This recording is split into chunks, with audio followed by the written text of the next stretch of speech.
Bonjour tout le monde, c'est Marie-Pierre. Aujourd'hui, j'avais prévu vous faire une petite capsule dehors pour s'amuser, mais les éléments sont déchaînés.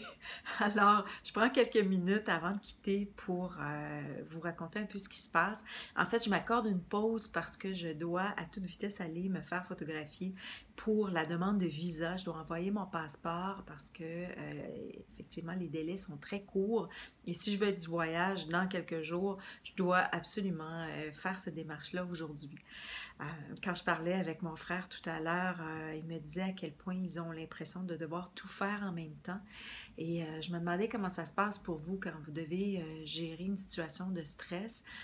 Si ça se passe un peu comme pour nous en ce moment, on rogne un peu sur les heures de sommeil, on mange peut-être un peu moins bien, on bouge moins, alors que quand on a, dans le fond, un projet important à accomplir, que ce soit dans notre vie personnelle ou dans notre vie professionnelle, bien, on est un peu comme des athlètes qui vont courir le marathon.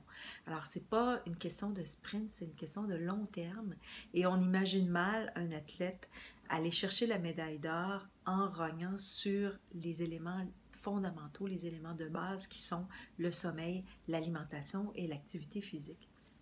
Alors, j'avais envie de vous donner un petit truc aujourd'hui que j'ai appris il y a quelques temps. C'est en fait pour rester dans l'analogie de l'activité physique.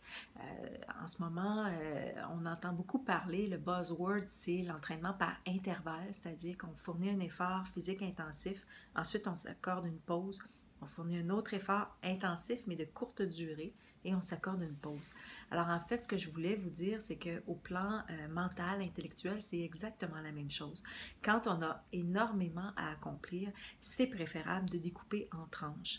Alors on se dit par exemple, si on a tout un avant-midi de travail, pour la prochaine heure, dans les 50 prochaines minutes, qu'est-ce que je peux accomplir réalistement? Et on s'attelle à la tâche, on s'y met en coupant tous les distracteurs, médias sociaux, notifications, téléphone, etc. On travaille de façon intensive avec concentration et ensuite on s'accorde une pause, on se lève, on va se chercher un breuvage, on écoute de la musique, là on peut prendre nos courriels, on se change les idées et ensuite on se remet au travail pour une autre tranche sans distracteur. Une tranche dans laquelle on sait qu'à la fin du délai, on va avoir accompli quelque chose, on va atteindre un succès et comme ça, on peut vraiment maintenir la performance sur plusieurs heures.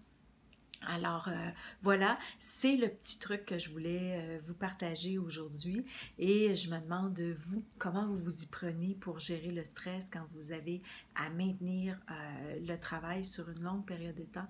Quels sont vos petits trucs? J'ai hâte de vous lire. Alors, sur ça, je m'en vais pour la demande de visa et je vous dis à demain sur un rendez-vous avec une autre tranche de notre histoire. Merci, au revoir.